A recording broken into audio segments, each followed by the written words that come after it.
RDPU kita pada hari ini. Kami persilahkan mungkin kepada Uniba terlebih dahulu, baru setelah itu kita beri kesempatan kepada teman-teman PDMI. Silahkan Pak Rektor.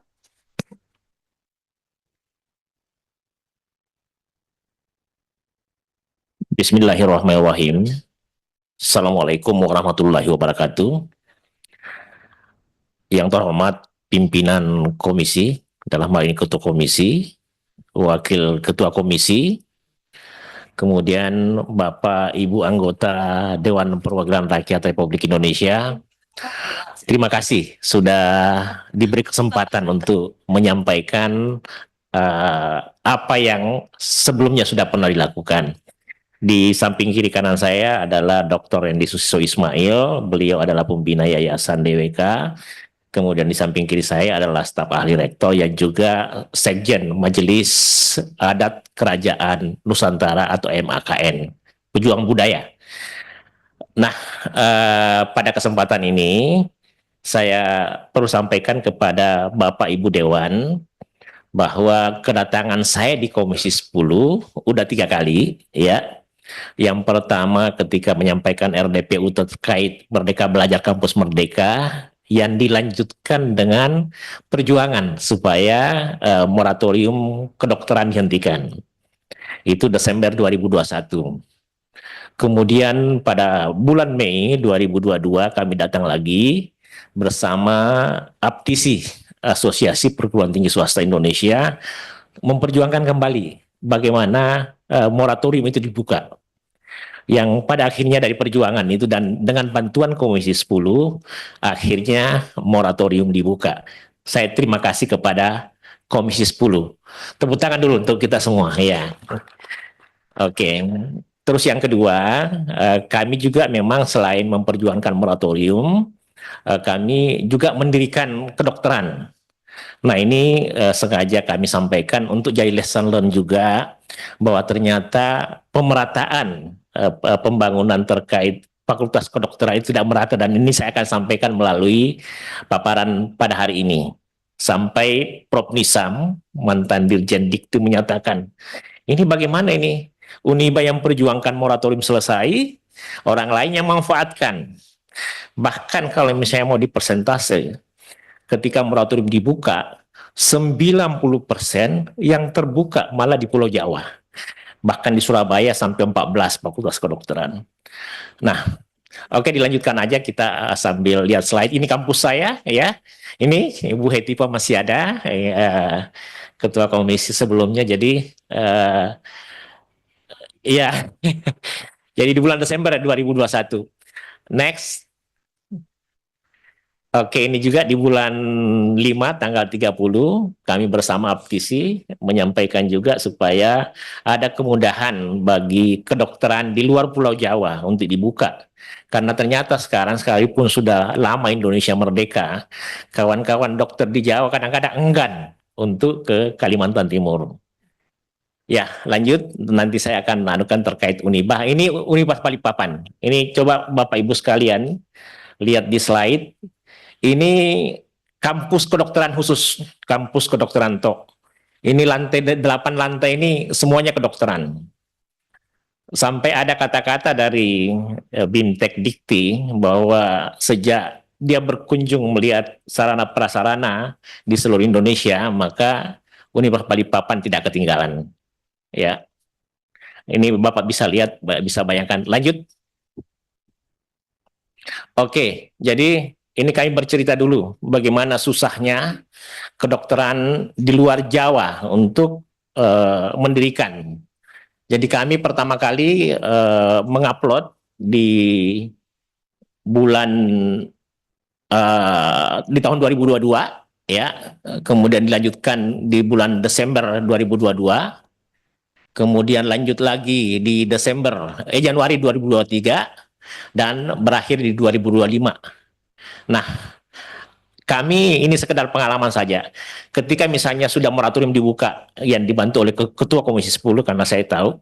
Jadi yang pertama paling susah kami cari untuk pendidikan tinggi di luar Pulau Jawa itu rumah sakit pendidikan Oleh karena sudah dipakai Unmul dan sudah dipakai yang lain. Padahal di Kaltim ada 4.000-an kebutuhan dokter, dokter sekarang masih 2.000. Ini sekedar penyampaian saja. Saya cari rumah sakit pendidikan hampir ke seluruh Indonesia, karena di Kalimantan Timur waktu itu nggak ada. Saya sampai 1 tahun ke Jakarta, ke Kalimantan Selatan. Pada akhirnya nanti sekitar 2022 kami bisa dapat.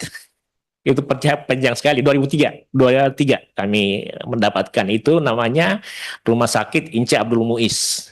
Nah, itu setelah misalnya ada hal-hal khusus. Nah, Uniba ini sudah 3 kali upload, ya kan? Tapi kan saya sudah bayangkan bahwa pendirian kedokteran di luar Pulau Jawa ini ada, karena adanya tidak pemeliharaan, itu sampai harus ke apa? Keliling Indonesia untuk mencari, dan akhirnya dapat. Jadi 1 tahun khusus mencari rumah sakit pendidikan, akhirnya dapat, alhamdulillah. Kami juga berusaha memenuhi yang lain. Sejak awal kami melakukan pendirian kedokteran, tantangan yang paling utama menurut Dirjen Dikti ada 2, sarana prasarana dan SDM. Kalau sarana prasarana, alhamdulillah kami bisa penuhi. Nah, yang paling susah ini SDM. Ini saya ceritakan, tidak ada satupun kampus di Indonesia, mulai dari UI, UGM, kemudian UNAIR, UNHAS, baik yang negeri maupun swasta, itu kami kunjungi hanya untuk mencari SDM. Susahnya bukan main. Dan hasilnya apa? Kadang-kadang ada yang bersedia, suaminya tidak izinkan. Kadang-kadang suaminya izinkan, orang tuanya tidak mau. Kadang-kadang juga memang. Jadi ini kejanggalan seperti itu yang terjadi. Next.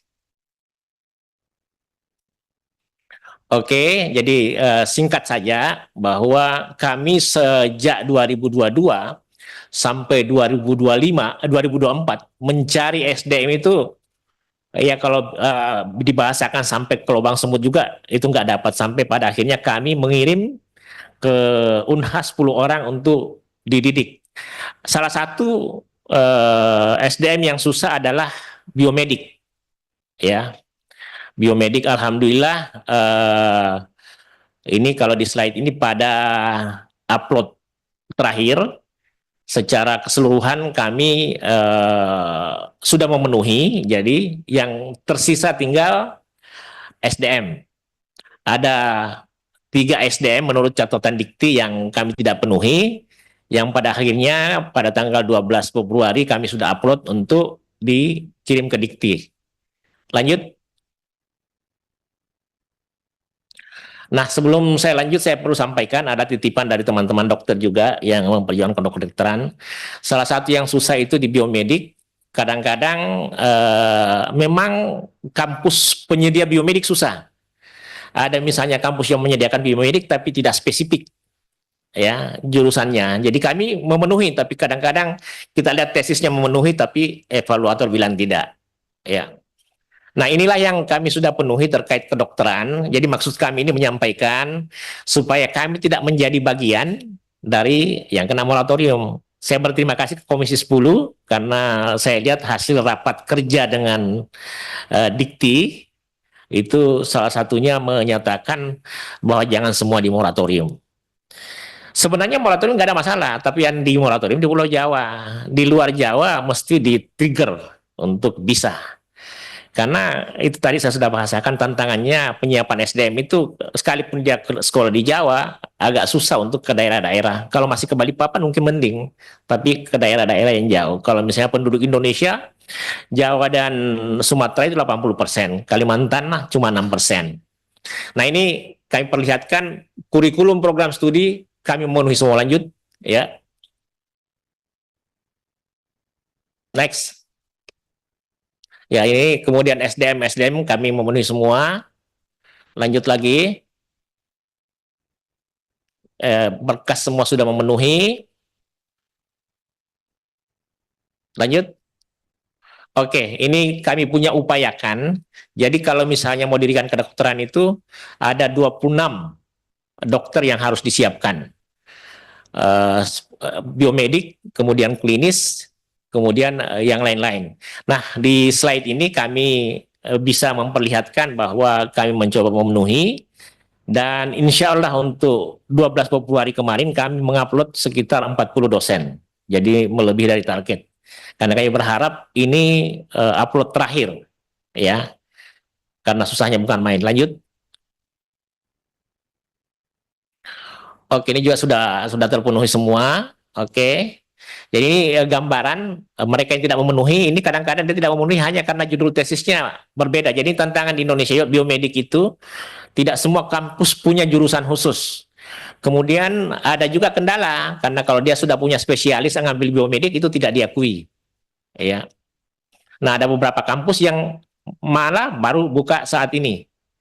Lanjut aja, ini hanya nama-nama teman-teman yang sudah menyampaikan. Ya, lanjut. Jadi kami sudah ada pemenuhan. Lanjut aja terus. Oke. Nah, kami sudah mengirim 40 orang ini dengan susah payah dari seluruh Indonesia. Kami juga masih mengirim 10 orang untuk kuliah di Universitas Hasanuddin. Dan kuliahnya sudah selesai. Sekarang mereka mulai penelitian sejak Januari sampai hari ini.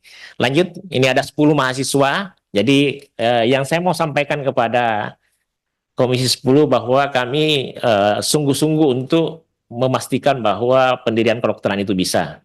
Ya, lanjut aja. Oke, lanjut aja. Ini hanya penjelasan aja bahwa kami sudah mencoba memenuhi. Oke, lanjut. Terus aja. Terus lanjut. Oke, lanjut. Lanjut. Ini jadi kami berharap dengan Pak Prabowo itu berharap fakultas kedokteran banyak, ya. Tapi kalau bisa ya dikasih hal-hal yang khusus, misalnya di Kalimantan Timur. Kalimantan Timur itu sangat membutuhkan yang namanya fakultas kedokteran. Lanjut, kita berharap juga ya kalau bisa mahasiswa kedokteran Unima dapat beasiswa sesuai janji Pak Prabowo. Nah, ini juga gambaran. Di Kalimantan Timur, khususnya di KN itu ada 4 rumah sakit kelas internasional yang dibuka. Ini kita sudah lihat Rumah Sakit Mayapada, ini saya langsung lihat, kemudian Hermina, ya, Abdi Waluyo, dan Rumah Sakit Internasional dari Kementerian Kesehatan. Next. Oke, ini juga sebaran dokter, bahwa kita masih kekurangan dokter yang sangat banyak. Lanjut. Oke, ditutup aja slide-nya karena saya mau menyampaikan hal khusus terkait kedokteran. Jadi yang pertama, kedokteran Uniba itu khusus sifatnya. Oleh karena kedokteran kita itu khusus, namanya kedokteran okupasi, pencegahan bidang tambang. Jadi tambang juga, ya, yang kebetulan ini kita lagi bahas. Makanya kalau misalnya yang saya kirim ke Bu Hetiva bahwa kami tidak setuju perguruan tinggi menjadi pengolah tambang, itu karena kami tahu, bahkan kami dirikan kedokteran untuk memastikan bahwa penyakit akibat kerja karena tambang itu mesti diantisipasi. Jadi memang kami mendalami. Itu satu. Terus yang kedua yang perlu kami sampaikan, kami berharap kepada Komisi 10, hendaknya kami diperkuat bahwa Komisi 10 mendukung Uniba untuk menjadi fakultas kedokteran. Ini bukan karena misalnya minta kompensasi.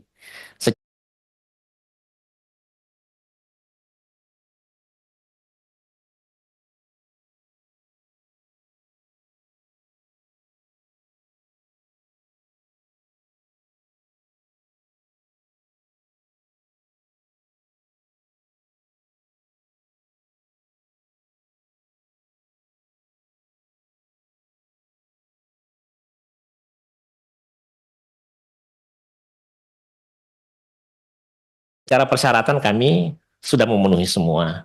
Jadi dari setiap upload yang di awal aja itu sarana prasarana ada yang tidak terpenuhi karena misalnya tidak ada rumah sakit pendidikan, tapi setelah itu 3 kali upload kami, yang pertama upload pertama itu kurang, ya diakui biomedik cuma 2, kami keliling Indonesia, kemudian pada akhirnya diakui 7 dan kurang 3 ini kami sudah antisipasi semuanya. Nah, Pada kesempatan ini juga saya izinkan kami Universitas Balikpapan itu kekhasannya adalah K3.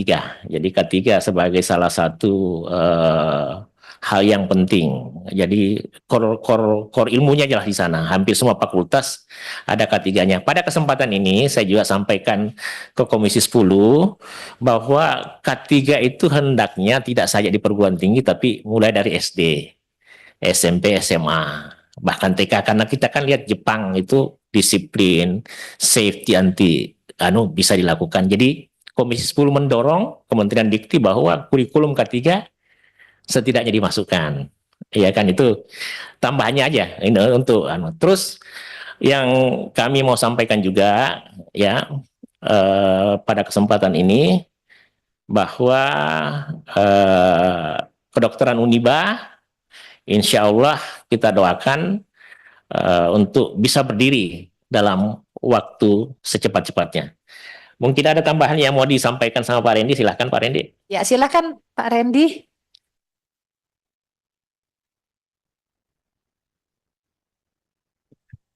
Baik, terima kasih Pak Rektor, pimpinan Komisi 10 yang saya hormati, saya banggakan. Saya ingin menambahkan saja beberapa hal berkaitan dengan apa yang disampaikan oleh Pak Rektor, Pak Dr. Isradi. Yang pertama memang perjuangan kami untuk pendirian Fakultas Kedokteran itu cukup lama, Ibu. Dan ini tidak main-main. Ketika itu regulasi tidak seperti seketat sekarang, gitu ya. Saat itu sudah sebenarnya pemenuhan persyaratan dengan regulasi yang lama kita clear. Hanya saja waktu itu problemnya adalah moratorium. Kita berjuang habis-habisan ya berkaitan dengan moratorium yang saya kira Bu Hetiva salah satu ya anggota DPR yang sangat luar biasa karena kebetulan dapilnya dari Kalimantan Timur memberikan dukungan penuh terhadap upaya-upaya kami untuk pendirian Fakultas Kedokteran. Waktu itu belum ada satupun Fakultas Kedokteran di Kalimantan Timur apalagi yang swasta yang berkeinginan, bercita-cita untuk kemudian mendirikan Fakultas Kedokteran gitu. Termasuk UMKT, Muhammadiyah itu belum ada terfikir. Kami sudah berjuang untuk itu. Karena problem berkaitan dengan tenaga kesehatan di Kalimantan dan Kalimantan Timur itu masih sangat penting untuk mendapatkan prioritas perhatian. Dan alhamdulillah, jadi tadi Pak Rektor sudah menyampaikan upaya-upaya itu secara konkret kemudian disikapi oleh Komisi 10 sehingga kemudian saya tidak tahu persis yang kemudian dari apa yang kami lakukan, Dikti kemudian mencabut moratorium. Cuman sayangnya begitu dicabut, persyaratan-persyaratan berkaitan dengan pendirian Fakultas Kedokteran berubah 180 derajat. Sehingga seluruh persyaratan-persyaratan yang dulu sudah kita siapkan itu tidak berlaku. Dan kami harus kembali ke awal. Salah satu di antara, baik itu berkaitan dengan infrastruktur, sarana prasarana maupun berkaitan regulasi yang menyangkut tentang persyaratan-persyaratan mengenai SDM. Itu. Dan yang menarik pada saat itu justru sekali lagi yang memanfaatkan tentang keseriusan kami di dalam upaya berjuang untuk mencabut moratorium pemerintah itu adalah teman-teman dari Jawa gitu.